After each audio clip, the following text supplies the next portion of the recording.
Soyez les bienvenus pour ce culte 2.0 du Jeudi Saint. Vous avez pu le voir, les éléments pour la Sainte Seine ont été préparés, mais comme il n'y a pas beaucoup d'intérêt à communier tout seul, vous êtes invités chez vous à vous munir d'un morceau de pain ou de pain azime si vous en avez, ou d'une biscotte, ou même de brioche si vous avez, ainsi que d'un peu de vin, ou à défaut de jus de raisin, et si vous n'avez ni l'un ni l'autre, ma foi, de l'eau fera l'affaire aussi. Le tout, c'est que vous puissiez, vous aussi, partager ce moment qui sera célébré. Nous célébrons ce culte au nom de Dieu, le Père, le Fils et le Saint-Esprit. Amen. Prions avec les mots du psaume 111. De tout cœur je rends grâce au Seigneur, grandes sont les œuvres du Seigneur. Tous ceux qui les aiment s'en instruisent, noblesse et beauté dans ses actions. De ses merveilles, il a laissé un mémorial. Le Seigneur est bienveillant et compatissant. Il assure l'existence de ses fidèles. Il garde toujours en mémoire son alliance. Il a montré sa force à son peuple. Fidélité et droit marquent tout ce qu'il fait. Toutes ses lois sont établies pour toujours. Elles sont accomplies avec droiture et vérité. Il apporte la délivrance à son peuple. Son alliance est promulguée pour toujours. Saint et redoutable est son nom. La sagesse commence avec la crainte du Seigneur. Qui accomplit sa volonté en est éclairé. Que la gloire du Seigneur subsiste à jamais. Gloire soit au Père et au Fils et au Saint-Esprit, pour les siècles des siècles. Amen. Dans le silence, nous voulons déposer devant Dieu ce qui nous sépare de lui et des autres.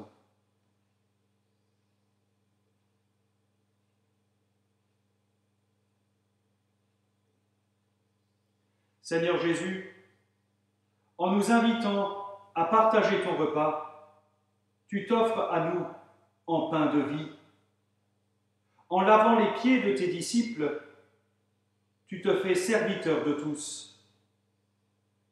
En te livrant entre les mains de tes bourreaux, tu nous ouvres le chemin de la liberté. Seigneur, prends pitié de nous.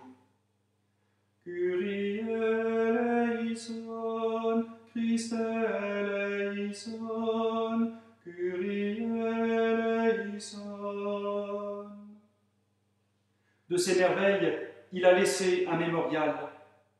Le Seigneur est bienveillant et compatissant. Réjouissons-nous, Dieu nous fait miséricorde, il nous pardonne et nous conduit à la vie éternelle en Jésus-Christ. Amen. Prions. Seigneur Jésus, avant de te livrer toi-même à la mort, tu as rassemblé tes disciples pour la célébration de la Seine. Dans ce mystère, donne-nous de recevoir les signes éternels de ton amour pour chacun de nous et pour l'Église tout entière. Toi qui vis et agis avec le Père, dans l'unité du Saint-Esprit, un seul Dieu pour les siècles des siècles. Amen.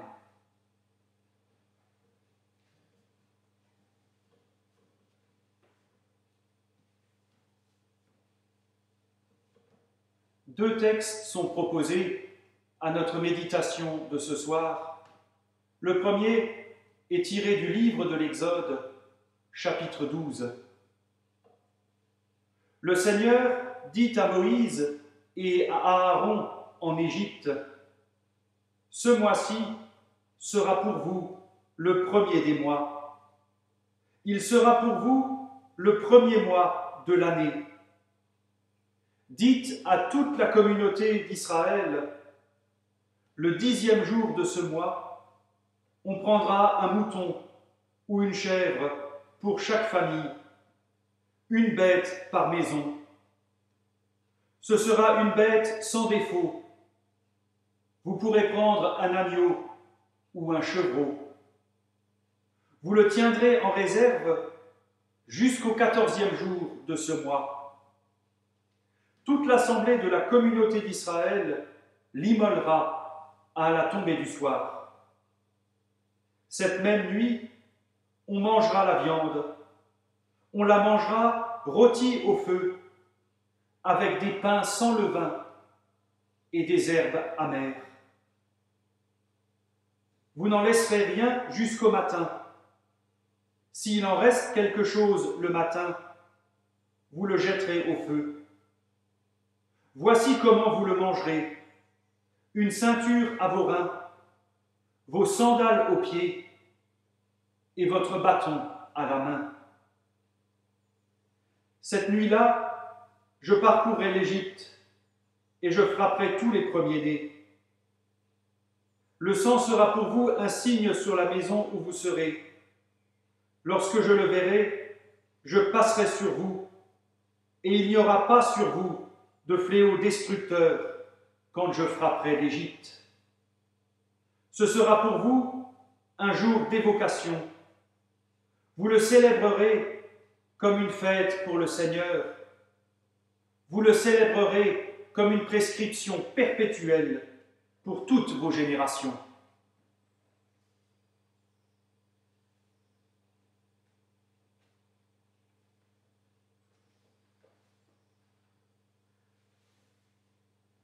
Le deuxième texte est tiré de l'Évangile selon Jean, au chapitre 13.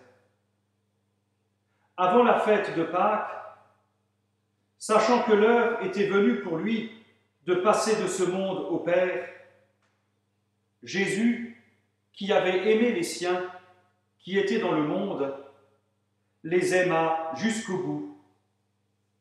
Pendant le dîner, alors que le diable a déjà mis au cœur de Judas, fils de Simon Iscariote, de le livrer, Jésus, qui sait que le Père a tout remis entre ses mains, qu'il est sorti de Dieu et qu'il s'en va à Dieu, se lève de table, se défait de ses vêtements et prend un linge qu'il attache comme un tablier. Puis il verse de l'eau dans une cuve et se met à laver les pieds de ses disciples et à les essuyer avec le linge qui lui servait de tablier. Il vint donc à Simon-Pierre qui lui dit : « Toi, Seigneur, tu me laves les pieds ?» Jésus lui répondit : « Ce que moi je suis en train de faire, toi tu ne le sais pas maintenant. Tu le sauras après. » Pierre lui dit : « Non, jamais tu ne me laveras les pieds. » Jésus lui répondit : « Si je ne te lave pas, tu n'as pas de part avec moi. » Simon-Pierre lui dit : « Alors Seigneur, pas seulement les pieds, mais aussi les mains et la tête. » Jésus lui dit : « Celui qui s'est baigné n'a pas besoin de se laver les pieds, il est entièrement pur. Or vous, vous êtes purs, mais non pas tous. » Il savait en effet qui allait le livrer. Après leur avoir lavé les pieds et avoir repris ses vêtements, il se remit à table et leur dit : « Savez-vous ce que j'ai fait pour vous ? Vous m'appelez Maître et Seigneur, et vous avez raison, car je le suis. Si donc je vous ai lavé les pieds, moi, le Seigneur et le Maître, vous aussi, vous devez vous laver les pieds les uns aux autres, car je vous ai donné l'exemple, afin que vous aussi, vous fassiez comme moi j'ai fait pour vous. Amen, amen, je vous le dis, l'esclave n'est pas plus grand que son maître, ni l'apôtre plus grand que celui qui l'a envoyé. Si vous savez cela, heureux êtes-vous, pourvu que vous le fassiez. Ce n'est pas de vous tous que je le dis. Moi, je connais ceux que j'ai choisis. Mais il faut que soit accomplie l'Écriture. Celui qui mange mon pain a levé le talon contre moi. Dès maintenant, je vous le dis, avant que la chose arrive, pour que lorsqu'elle arrivera, vous croyez que moi, je suis. Amen, amen, je vous le dis, qui reçoit celui que j'envoie, me reçoit, et qui me reçoit, reçoit celui qui m'a envoyé.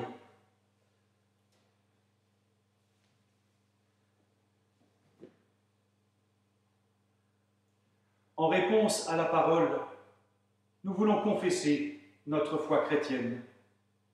Je crois en Dieu, le Père Tout-Puissant, Créateur du ciel et de la terre. Je crois en Jésus-Christ, son Fils unique, notre Seigneur, qui a été conçu du Saint-Esprit et qui est né de la Vierge Marie. Il a souffert sous Ponce Pilate, il a été crucifié, il est mort, il a été enseveli, il est descendu aux enfers. Le troisième jour, il est ressuscité des morts, il est monté au ciel, il est assis à la droite de Dieu, le Père Tout-Puissant, et il viendra de là pour juger les vivants et les morts. Je crois au Saint-Esprit, la Sainte Église universelle, la communion des saints, la rémission des péchés, la résurrection de la chair et la vie éternelle. Amen.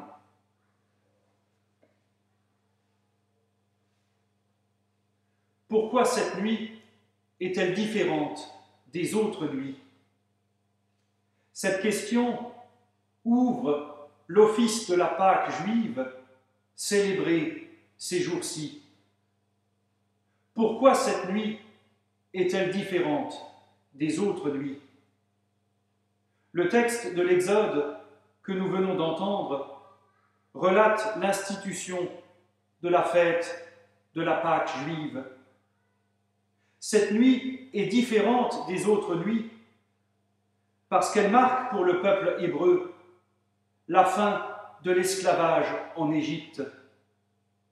Le peuple d'Israël fait physiquement l'expérience de la libération. Cette fête de Pessah constitue un mémorial. À plusieurs reprises, l'Ancien Testament demande au peuple de faire mémoire, c'est-à-dire de rendre vivant et actuel cette libération. Comprendre que cette libération a lieu aussi aujourd'hui. Le rite, loin de faire office de folklore, dit toute l'actualité de la libération opérée par Dieu. Il imprime au cœur et à l'intelligence du fidèle cette démarche libératrice de Dieu. Et par cette commémoration, le fidèle devient participant. Il vit lui-même cette libération. Il y a 2000 ans, le Christ s'inscrivait lui aussi dans la tradition du judaïsme en réunissant ses disciples pour le repas de la Pâque, en lui donnant toutefois une nouvelle actualité. L'Évangile le matérialise par ce geste du lavement des pieds, un geste réservé au dernier des serviteurs. Cette nuit est différente des autres nuits parce que Jésus révèle ici un nouveau visage de Dieu. Dieu n'est pas le potentat tout-puissant et Manitou des fanatiques. Il n'est pas non plus l'énergie ou le placebo de ceux qui n'y croient pas. Jésus-Christ vient révéler, lors du lavement des pieds, un Dieu qui se fait serviteur, un Dieu qui fait l'expérience de l'humanité pour l'associer à la libération qu'il va opérer, à la résurrection et à son triomphe final sur la mort et le néant. En laissant un mémorial à ses apôtres avant de mourir sur la croix, Jésus révèle le visage d'un Dieu qui vient libérer l'homme des conventions et de l'obligation de se battre pour la première place en écrasant les autres. L'événement de la croix révèle que devant Dieu, je ne suis pas ce que je fais, ce que je consomme ou ce que je produis. Et Jésus vient montrer que la liberté n'est pas uniquement une question de choix ou l'opportunité de faire ce que l'on veut, ce qui correspond au fond à un réflexe de consommateur. La liberté, dans la perspective du Christ, comme l'amour, c'est la possibilité que nous nous laissons de faire de la place dans nos vies à autre chose que nous-mêmes. Cette liberté-là, Dieu l'a assumée jusqu'au bout, jusqu'à la croix. Il accepte dans, avec et à travers Jésus-Christ de laisser toute sa place à l'humain, quitte à se laisser anéantir. Dans ce geste, il met en lumière et dénonce toutes les logiques de pouvoir, de haine. Il montre le danger de se faire Dieu à la place de Dieu. Jésus révèle, in fine, qu'il n'y a du divin que dans l'amour. Il n'y a du divin que dans la relation et l'ouverture. Mais lorsque l'homme enferme ce divin dans des dogmes, des chapelles, ou lorsqu'il se prend lui-même pour Dieu, il réduit Dieu à une idole, et tout finit dans la violence de la croix. Dans, avec et à travers Jésus-Christ, Dieu assume cette liberté pour nous libérer de l'esclavage de l'idéologie, du fanatisme, du nombrilisme et du nihilisme. Voilà pourquoi cette nuit est différente des autres nuits. L'Église rend cette libération présente autour de la table du Christ. En célébrant la Sainte Seine, il se vit ce que les théologiens appellent l'admirable échange ou le joyeux échange. Chacun y vient avec ce qu'il est, ce qu'il vit, ce qu'il porte. Et face au Christ, nous avons la possibilité de déposer tout cela, de le laisser dans les mains aimantes du Christ, qui donne à son tour paix, réconciliation, réconfort et courage. Matérialisée par le pain et le vin de la Seine, la nourriture devient signe d'un amour qui nous dit « Va, vis, tu as le droit d'être heureux et de vivre ». Notre mission d'Église, envoyée par le Christ, proclamer cette libération, c'est de vivre chaque jour cette libération intérieure que Dieu opère en nous. L'histoire biblique et l'histoire de l'Église nous montrent que Dieu a toujours ouvert des chemins en temps de crise, faisant de cette crise un passage vers autre chose. En ces temps de pandémie, la question de pouvoir célébrer la Sainte Seine se pose. Quel intérêt de le faire seul face à une caméra? Pour reprendre une formule lue sur Internet il y a quelques jours, nous devons apprendre à être saine plutôt que de faire saine. Dit autrement, plus que de rites, nous devons être nous-mêmes au quotidien vecteurs de liberté. C'est juste. Et pourtant, tout à l'heure, une Sainte Seine sera célébrée, parce qu'elle n'est ni un acte magique, ni une affirmation d'un quelconque pouvoir clérical. Comme je l'ai dit au début de cette vidéo, vous êtes invités à vous munir de pain et de boisson pour partager ce moment, virtuellement avec moi, mais aussi, le cas échéant, avec celles et ceux qui sont avec vous en ce moment. En comprenant que cette scène, qui découle de la Pâque juive, est un envoi.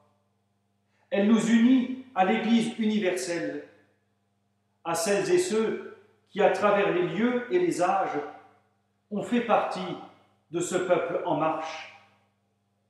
Cette scène nous envoie en vie pour proclamer que cette nuit est différente des autres nuits.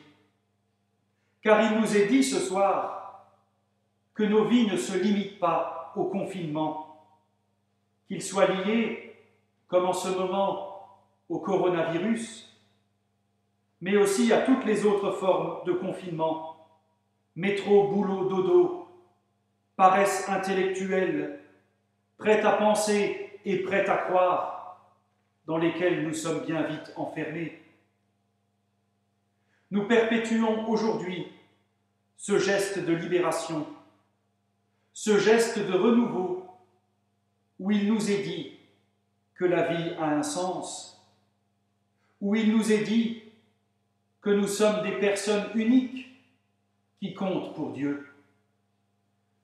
Comme l'être humain a besoin de manger pour vivre, notre mission de disciple, notre mission de ce qui est en train de devenir l'Église, est de dire que le Dieu de notre foi n'est pas un Dieu qui attend un culte, mais un Dieu qui se rend disponible pour nous, pour chacun d'entre nous, pour nous unir dans une communion de frères et de sœurs qui ne se sont pas choisis, mais qui savent qu'il n'y a d'avenir possible que lorsqu'on est capable, dans sa vie, de faire de la place pour autre chose que soi-même.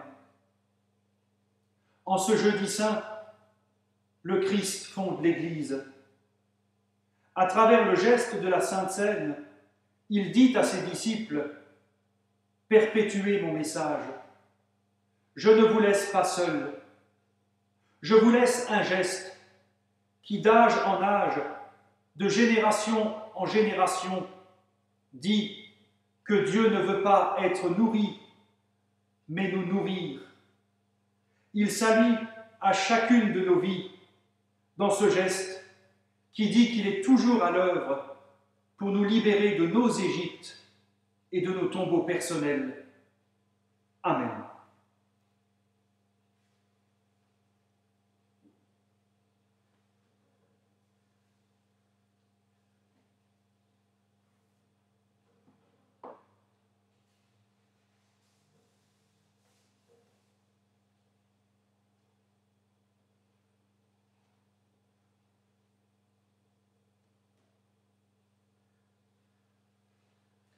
Unissons-nous dans la prière au moment de célébrer la Sainte Seine.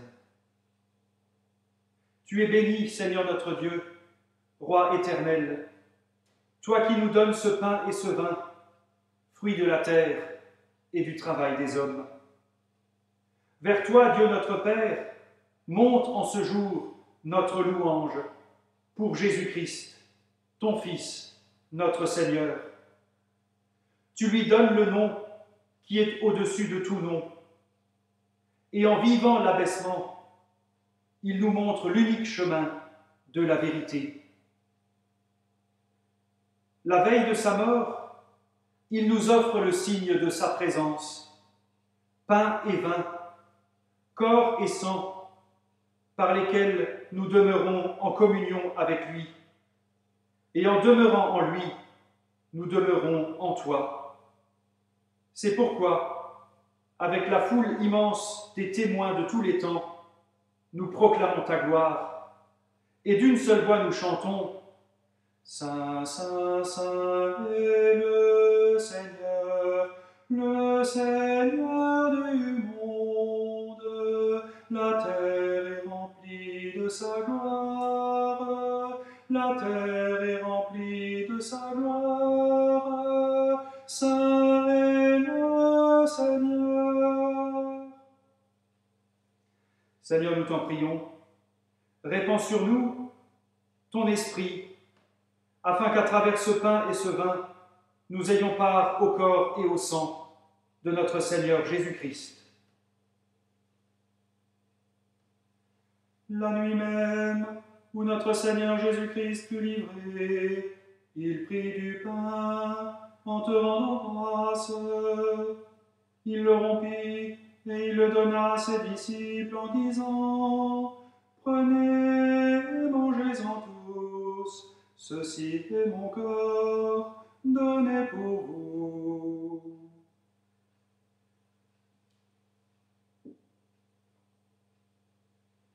De même, à la fin du repas, il prit la coupe en te rendant grâce. Puis il la donna à ses disciples en disant « Prenez et buvez-en tous, cette coupe est la coupe de la nouvelle alliance dans mon sang, le sang de l'alliance nouvelle et éternelle, qui sera versé pour vous et pour la multitude en rémission des péchés. Chaque fois que vous en boirez, vous ferez cela en mémoire de moi. »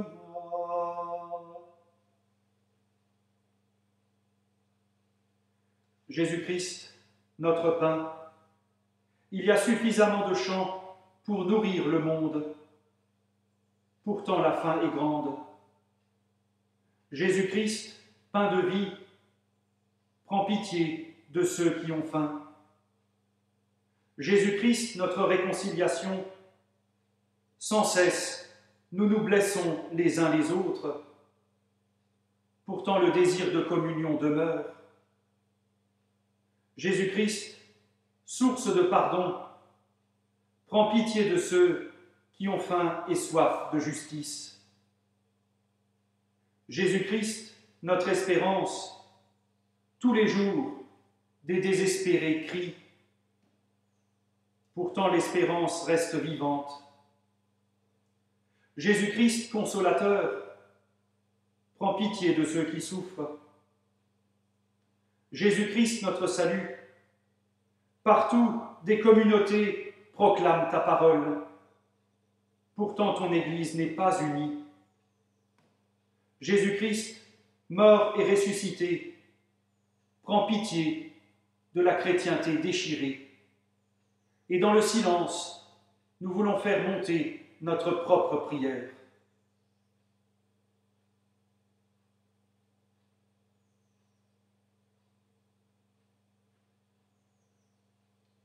Jésus-Christ, tu nous unis dans une même communion à ta vie et à ta mort.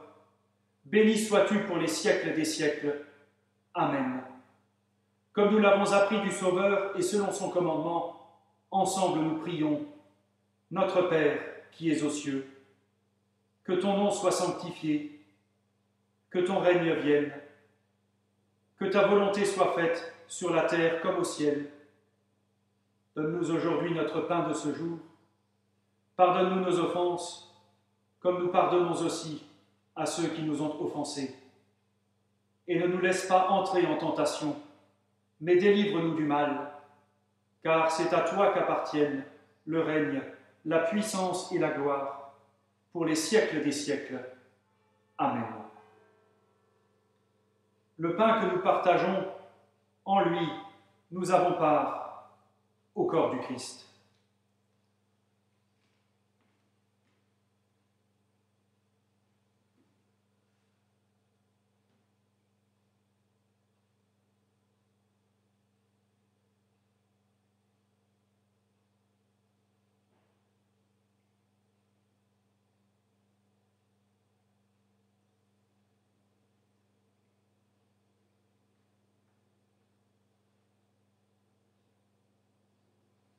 la coupe de bénédiction pour laquelle nous rendons grâce, en elle nous avons part au sang du Christ.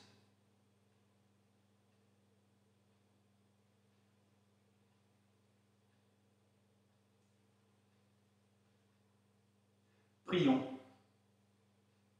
Dieu notre Père, loué sois-tu pour ce repas de la Pâque, où ton Fils s'est offert à chacun d'entre nous. Que cette communion nous fortifie et nous aide à devenir serviteurs les uns des autres. Dieu béni pour les siècles des siècles. Amen.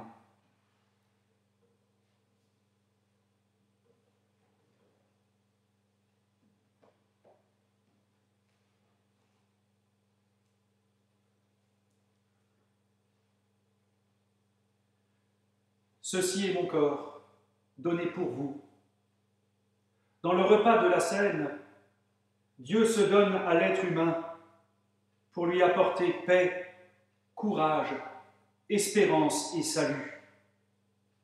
Jésus nous révèle le visage d'un Dieu qui abandonne sa toute-puissance pour se donner à l'être humain. Dans le scandale de la croix, la toute-puissance de Dieu est écrasée par l'illusoire présence de l'homme.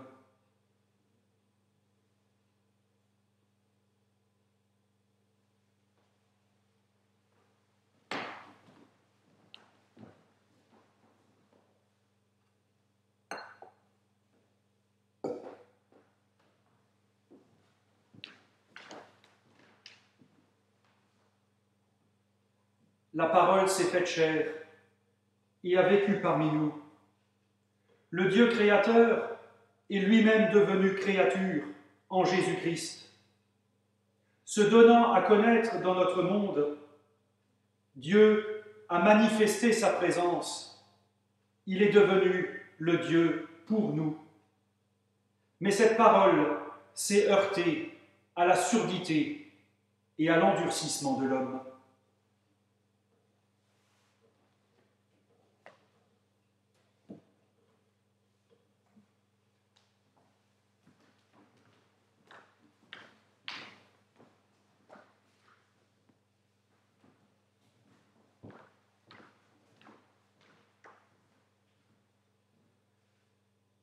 Je suis la lumière du monde. Celui qui marche à ma suite ne marchera pas dans les ténèbres, dit Jésus. Se détournant de la lumière divine, l'homme a choisi les ténèbres.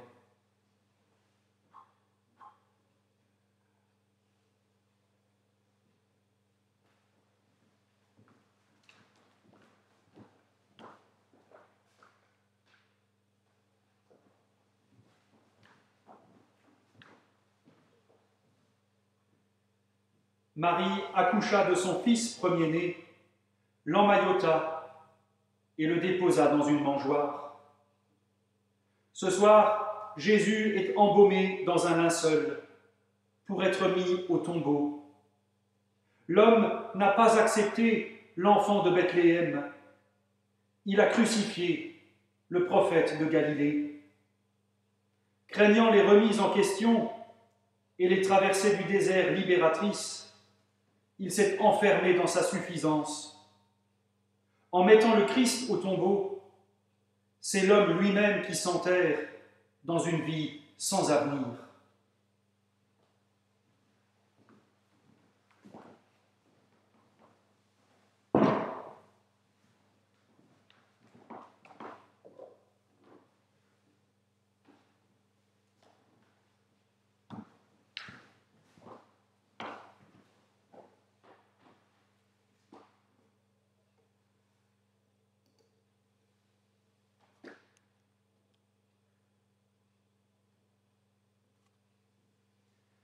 Tout est accompli. Alors que Jésus quitte le cénacle pour se rendre à Gethsémanée, l'Église prend le deuil de son Seigneur. Il ne reste plus que la croix, symbole de mort et de souffrance. Cette croix, dressée sur le monde, rappelle que le Dieu auquel nous croyons n'est pas le tout-puissant Manitou, mais l'homme de douleur, l'homme souffrant, abandonné de tous. La croix nous rappelle ce silence de Dieu qui, dans le bruit de nos vies, s'est donné lui-même pour que l'homme ne sombre pas dans son humaine inhumanité.